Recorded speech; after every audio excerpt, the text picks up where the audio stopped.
अब free fire नहीं रहा, किसानों का अड्डा बन गया। यहाँ पे धान रोपे जा रहे हैं। पीक के नीचे साइड वाला खेत में जबरदस्त धान की खेती हुई है। कटोलिस्टवा में इस बार जबरदस्त टमाटर की फसल हुई है।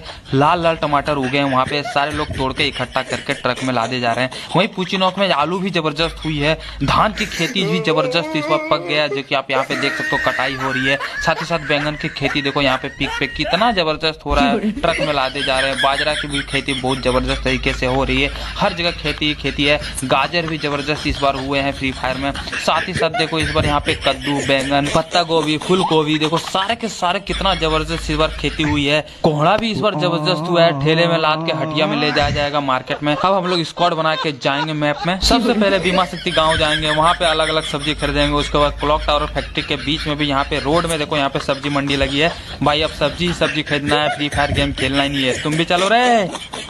एक गांव था जहां हर आदमी अमीर था। सोना, चांदी, हवेलियां, सब कुछ था, पर शांति नहीं थी। उस गांव में सबसे चालाक आदमी था साबिर बोस। उसके तहखाने में इतना सोना था कि पूरे गांव को खरीद ले। उसी गांव में रहता था राई स्टार अपनी छोटी बेटी गुड़िया के साथ। गुड़िया अजीब थी, वो कभी हंसती नहीं थी। उसकी आंखें हमेशा खाली लगती थीं, जैसे वो किसी और दुनिया को देख रही हो। फिर आई पूर्णिमा की रात ठीक 12 बजे। गाँव में एक अजीब सी आवाज गूंजी। न इंसान न जानवर, बस एक लंबी ठंडी चीख। सुबह पुराने स्कूल के बाहर एक लाश मिली, चेहरे पर डर जमे हुए, शरीर पर कोई घाव नहीं। गांव में सन्नाटा। राई स्टार पहली बार डरा। उसे याद आया रात में गुड़िया खिड़की के पास खड़ी थी और चांद को देख रही थी। अगली रात फिर वही आवाज। इस बार चौकीदार की लाश मिली, वही डर, वही बिना घाव वाली मौत। अब गांव में अफवाह फैल गई, कोई श्राप है, पुराने स्कूल में कुछ है। राई स्टार ने तय किया वो सच्चाई जानेगा। रात को वो छुपकर स्कूल के पास। एक गांव में भयंकर सूखा पड़ा था। लोग पानी की एक एक बूंद के लिए तरस रहे थे। उसी गांव में थुंग थुंग नाम का एक गरीब आदमी अपनी गर्भवती पत्नी के साथ रहता था। दोनों प्यास से तड़प रहे थे। दूसरी तरफ थुंग थुंग का सगा भाई अज्जू गांव का सबसे अमीर और क्रूर जमींदार था। उसने अपने बड़े तालाब में बचा कुचा सारा पानी जमा कर रखा था और गांव वालों को सोने के भाव पानी बेचता था।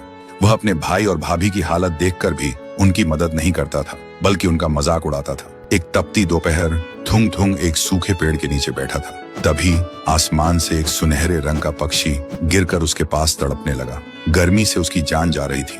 थुंग थुंग के पास बस आखिरी घूंट पानी बचा था, जो उसने अपनी पत्नी के लिए बचा कर रखा था। लेकिन जब उसने तड़पते पक्षी को देखा तो बिना सोचे उसने वह आखिरी पानी उस पक्षी की चोंच में डाल दिया। पानी पीते ही वह पक्षी एक बेहद खूबसूरत परी में बदल गया और कहा, तुम्हारा शुक्रिया भले इंसान। मैं परीलोक की परी हूँ। मैं यहाँ घूमने आई थी, लेकिन तेज गर्मी की वजह से मेरी सारी शक्ति खत्म हो गई थी। तभी परी ने अपनी जादू से एक सफेद रंग का शंख प्रकट किया और कहा, तुमने अपनी प्यास मारकर मेरी जान बचाई है। ये लो मेरा खास जादुई शंख। इसे धीरे से पानी मांगना, ये तुम्हारी प्यास बुझा देगा। लेकिन याद रखना, इसका इस्तेमाल सिर्फ जरूरत के लिए करना, लालच कभी मत करना। और इसे रोकने के लिए कहना, शंख बस करो, थम जाओ। इतना कहकर परी वहाँ से गायब हो गई। फिर थुंग थुंग ने उस शंख से डरते डरते कहा, शंख थोड़ा पानी दो। तुरंत शंख के मुंह से पानी की धार बहने लगी। थुंग थुंग हैरान रह गया। फिर उसने पेट भर पानी पिया। उसके बाद उसने जल्दी से अपनी बोतल भरी। फिर उसने शंख से कहा, शंख बस करो, थम जाओ। पानी रुक गया। थुंग थुंग दौड़कर घर गया और अपनी पत्नी को पानी पिलाया। फिर थुंग थुंग ने वह पानी अपने सूखे खेतों में डाला। रातों रात उसके खेत हरे भरे हो गए। यह चमत्कार देखकर वह चुपचाप रात में गांव वालों के मटके भरने लगा। उधर अज्जू परेशान हो गया। उसका पानी का धंधा बंद होने लगा था। एक रात अज्जू गांव से गुजर रहा था। तभी उसने अंधेरे में देखा कि थुंग थुंग लोगों के मटके उस शंख से भर रहा है। तब अज्जू को समझ आया कि उसका धंधा डूबने की असली वजह क्या है। फिर उसने मन ही मन सोचा, अगर ये मैं छीन लूं और अपना सूखा तालाब भर लूं, तब तो मैं माला माल बन जाऊंगा रे। लालच में आकर अज्जू ने अपने गरीब भाई को मारा पीटा और वह जादुई शंख छीन लिया और शंख लेकर सूखे तालाब के बीच पहुंचा और जोर से चिल्लाया, अरे शंख, इतना पानी बरसा कि सब कुछ भर जाए। अज्जू के चिल्लाते ही शंख से समुंदर जैसी लहरें फूट पड़ी। तालाब मिनटों में भर गया। अज्जू घबरा गया। रुक जा, बंद हो जा। लेकिन शंख को रोकने का मंत्र उसे पता नहीं था और देखते ही देखते पानी उसे बहा ले गया। कहते हैं उसी शंख के पानी से आज का विशाल समुद्र बना और वह शंख आज भी समुद्र की गहराइयों में लगातार पानी उगल रहा है। इसीलिए समुद्र का पानी कभी नहीं सूखता। बासी खबर, गरीना के बीमा शक्ति में हो रहे पतन प्रतियोगिता में सबसे ज्यादा पतन काटने वाले को मिलेगा बहुत बड़ा केला। कलुआ एडम अज्जू भाई की चड्डी चुराते दिखा, तस्वीर कैमरे में कैद, वीडियो तेजी से वायरल।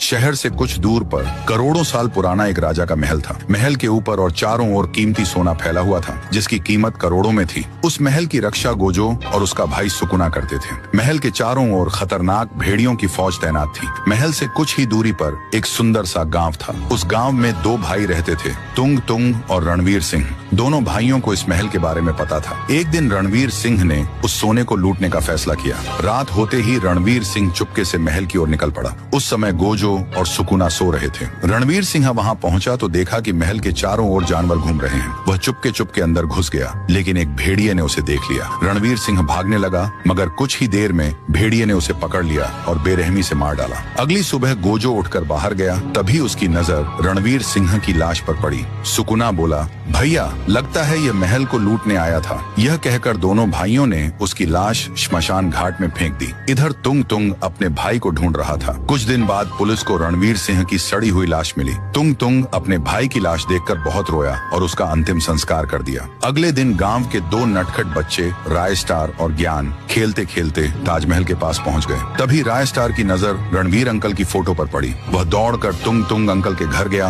और सारी बात बता दी। तुंग तुंग समझ गया कि जरूर भेड़ियों ने उसके भाई को मार दिया होगा। उसी रात तुंग तुंग ने ताजमहल का सारा सोना लूटने का फैसला किया। रात होते ही वह अपनी जादुई तीर लेकर महल की ओर निकल पड़ा। ताजमहल के पास पहुंचकर उसने एक ही तीर से ऊपर छलांग लगा दी। जल्दी जल्दी उसने सारा कीमती सोना लूट लिया और वहां से निकल गया। अगली सुबह गोजो सारा सोना गायब देखकर हैरान रह गया। उसने अपनी रहस्यमयी शक्ति से पिछली घटनाएं देख ली। आगे क्या हुआ, इसका पार्ट 2 जल्द आ रहा है। ये बात है सुंदरपुर नाम के एक छोटे से गांव की। उसी गांव में रहता था तुंग तुंग अपनी पत्नी राधा के साथ घर जमाई बनकर। गांव वालों की नजर में तुंग तुंग एक ऐसा आदमी था जो न किसी काम का न किसी नाम का, बस किस्मत का मारा हुआ इंसान। उसकी पत्नी राधा बाहर शहर में नौकरी करती थी और तुंग तुंग को खुलेआम बेकार, नाकाम और बोझ समझती थी। लेकिन जो तुंग तुंग गांव में दिखता था वो असली तुंग तुंग नहीं था। असली तुंग तुंग के नाम पर शहर में 3 बहुत बड़े बंगले थे, 2 पेट्रोल पंप और लग्जरी कारों का काफिला। गांव से 30 किलोमीटर दूर एक सुनसान गोदाम में छुपा रखा था। तुंग तुंग एक करोड़पति था, लेकिन जानबूझकर गरीब होने का नाटक करता था, क्योंकि तुंग तुंग और राधा के पिता बहुत अच्छे दोस्त थे। मरने से पहले राधा के पिता ने दोनों की शादी करवा दी थी। मरते वक्त उन्होंने तुंग तुंग का हाथ पकड़कर कहा था, मेरी बेटी का ख्याल रखना जब तक वो 25 साल की न हो जाए। तुंग तुंग ने वादा कर लिया और उस वादे ने उसकी जिंदगी को चुप्पी की जंजीरों में बांध दिया। राधा को तुंग तुंग कभी पसंद नहीं था। वो प्यार करती थी शहर के मशहूर कार शोरूम मालिक रेस्टार से। हर रात ऑफिस से लौटते समय राधा रेस्टार के साथ शराब पीती और कई बार उसे घर तक ले आती। दरवाजा बंद होता, कमरा बंद होता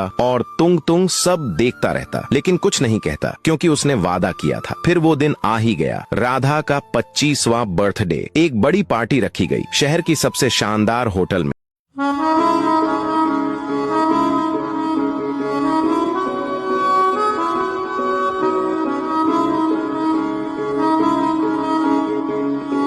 भानपुर के चौराहे पर गोजो हर रोज पान लगाया करता था। वह मेहनती था, लेकिन उसकी हैसियत एक साधारण पान वाले से ज्यादा नहीं थी। गांव में सब उसे उसी नाम से जानते थे, गोजो पान वाला। अपने दोस्त राय स्टार के मना करने के बावजूद गोजो सरपंच की बेटी पायल से हिम्मत जुटाकर कहा, पायल मैं तुमसे बहुत प्यार करता हूँ। पायल ये सुनते ही गुस्से से बोली, तुम एक पान वाले हो और इतने बड़े सपने देख रहे हो। उसकी बात सुनकर आसपास खड़े सभी लोग जोर जोर से हंसने लगे। वह चुपचाप वहाँ से चला गया। कुछ दिन बाद गोजो अपनी पान की टंकी पर बैठकर मजे से पान लगा रहा था। तभी अचानक वहाँ व्हाइट शैडो आता है और उसकी पूरी पान की टंकी उठा ले जाता है। अब गोजो पूरी तरह गरीब हो चुका था। वह सड़क के किनारे बैठकर रो रहा था। तभी उसके सामने एक गाड़ी आकर रुकती है। गाड़ी से ज्ञान भाई उतरते हैं, जो एक बहुत बड़ी सोने की खदान के मालिक थे। ज्ञान भाई बोले, गोजो मेरे साथ मेरी सोने की खदान चलो, मैं तुम्हें बहुत सारा सोना दूंगा। गोजो उनके साथ गाड़ी में बैठ गया। थोड़ी देर में दोनों सोने की खदान पहुंच गए। चारों तरफ बस सोना ही सोना था। ज्ञान भाई ने जल्दी से एक बैग में ढेर सारा सोना भरा और गोजो के हाथ में थमा दिया। गोजो सोने से भरा बैग लेकर तुरंत गांव लौट आया। उसने अपने लिए एक बड़ा घर बनवाना शुरू किया, जो कुछ ही देर में एक शानदार महल बनकर तैयार हो गया। इसी बीच गांव में एक भयानक तूफान आया, जिसमें सरपंच का घर कुछ ही मिनटों में पूरी तरह नष्ट हो गया। अब सरपंच और उसकी बेटी पायल गरीब हो चुके थे। उनके पास एक वक्त की रोटी तक नहीं थी। एक दिन पायल भीख मांगते हुए गोजो के महल के सामने पहुंची और बोली, मुझे कुछ खाने को दे दो। तभी अंदर से गोजो बाहर आया और बोला, अरे तू तो पायल है ना, देख तेरा घमंड तुझे कहाँ ले आया। पायल रोते हुए बोली, मुझसे बहुत बड़ी गलती हो गई, मुझे माफ कर दो। गोजो बोला, तो दोस्तों, अगर तुम भी चाहते हो कि मैं इसे माफ कर दूं तो तुरंत सब्सक्राइब करो। एक अजीब इंसान रहता था। उसका नाम था टुंग टुंग। उसका शरीर बिल्कुल लकड़ी जैसा था, न पसीना न खून। चलता तो लगता जैसे सूखा पेड़ चल रहा हो। सबसे अजीब बात यह थी कि टुंग टुंग कभी बोलता नहीं था। गांव वाले कहते थे ये इंसान नहीं है, कुछ और है। लेकिन असली डर की बात यह थी कि जिस घर के सामने टुंग टुंग देर तक खड़ा हो जाता, उस घर में कुछ ही दिनों में कोई गायब हो जाता। ना लाश मिलती, ना कोई निशान। एक दिन गांव का सबसे बहादुर लड़का चुपचाप टुंग टुंग की खोड़ी में पहुंचा। वह उसमें बहुत सारी लाश का ढेर था। तभी टुंग टुंग जमीन खोदने लगा। यह देखकर गजू डर गया। ठुंग ठुंग ठुंग ठुंग ठुंग ठुंग ठुंग ठुंग ठुंग सहूर। ढोलकपुर अब खुशी से जी रहा था। ना कोई लाश मिलती थी, ना कोई रात में चीखों की आवाज आती थी, क्योंकि ढोलकपुर के बीच रक्षक बन के खड़ा था थुंग थुंग थुंग साहुर। अब हर पूर्णिमा पर लोग थुंग थुंग थुंग साहुर की याद में सिर्फ एक दिया ही नहीं जलाते थे, बल्कि उसे एक पवित्र त्योहार की तरह मनाते थे। लेकिन एक पूर्णिमा की रात, जब ढोलकपुर रोशनी से जगमगा रहा था, सब लोग त्योहार मना रहे थे, तो दूर शांतिपुर में गुड़िया तांडव मचा रही थी। लोग मदद के लिए पुकार रहे थे, लेकिन शांतिपुर वालों की मदद की पुकार सीधा साहुर के कानों में गूंज रही थी। पुकार सुनते ही थुंग थुंग थुंग साहुर तुरंत सूखे पेड़ से बाहर निकला और ढोलकपुर वालों से कहा, मुझे जाना होगा, तुम सब त्योहार मनाते रहो, मैं जल्दी लौटूंगा। और अगले ही पल वह अंधेरे को चीरते हुए शांतिपुर की तरफ निकल पड़ा। लेकिन साहुर के जाने के बाद ढोलकपुर अचानक अजीब सी खामोशी में डूब गया। सब लोग अपने अपने घरों में जाकर सो गए, लेकिन उन्हें यह नहीं पता था कि ढोलकपुर की सीमा पर गहरे अंधेरे में एक साया खड़ा था, जो गांव को घूर रहा था और धीरे से फुसफुसा रहा था, अब शिकार शुरू।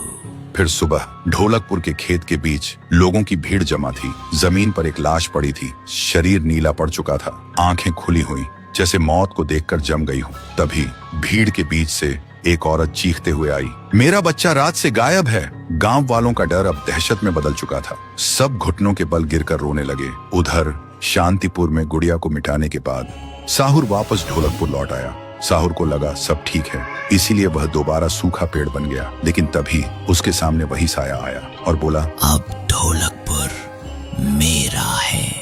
लेकिन साहुर को कुछ समझ आने से पहले ही उस साये ने अपने काले जादू से एक भयंकर सांप निकाला और साहुर को पूरी तरह जकड़ लिया। साहुर ने गुस्से से पूछा, कौन हो तुम? साये ने बस इतना कहा, 150 साल पहले। और देखते ही देखते वह साया एक विशाल नाग में बदल गया और सीधा गांव पर हमला कर दिया। लोग जान बचाने के लिए इधर उधर भागने लगे और हर तरफ सिर्फ और सिर्फ चीख पुकार गूंज रही थी। साहुर बस चुपचाप देख रहा था। वह कुछ नहीं कर पा रहा था, क्योंकि वह बुरी तरह फंसा हुआ था। लेकिन उधर गांव के कुछ लोग अपनी जान बचाकर महाराज रायस्टर के पास पहुंचे और रो रो कर गांव की घटनाओं के बारे में बताते हैं। यह सुनते ही महाराज सन्न रह जाते हैं। तो दोस्तों, क्या इस बार महाराज रायस्टर ढोलकपुर को बचा पाएंगे? और क्या उस विशाल नाग को रोक पाएंगे? और आखिर क्या है वह 150 साल पुराना राज, जिसने ताकतवर साहुर को भी घुटनों पर ला दिया? अगर देखना चाहते हो तो कमेंट में लिखो, नेक्स्ट पार्ट जल्दी लाओ। होली है भाई, होली है, बुरा न मानो, होली है। गांव की गलियों में सुबह से ही ढोल बज रहे थे।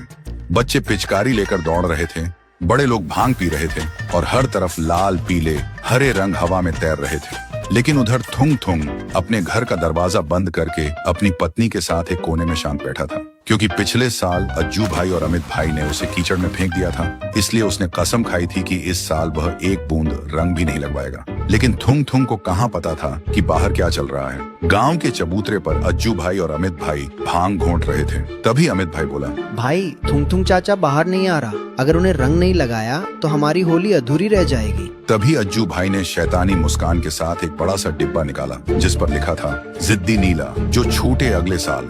देखते ही देखते दोपहर हो चुकी थी। बाहर का शोर थोड़ा कम पड़ गया था। अंदर थुंग थुंग खुशी से उछला। हार गए दोनों, थुंग थुंग जीत गया।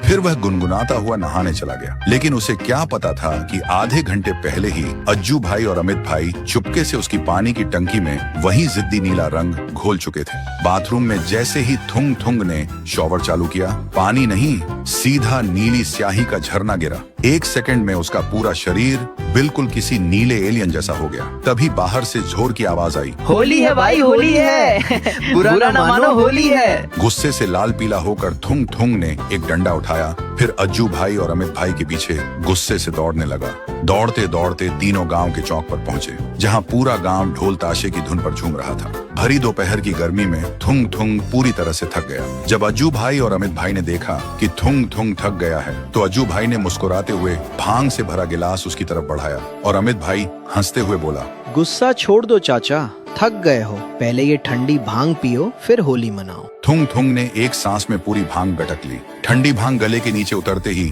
थुंग थुंग का सारा गुस्सा शांत हो गया। फिर वह बोला, अरे यार, तुम दोनों ने मुझे नीला भूत तो बना दिया, पर अब बचकर कहाँ जाओगे?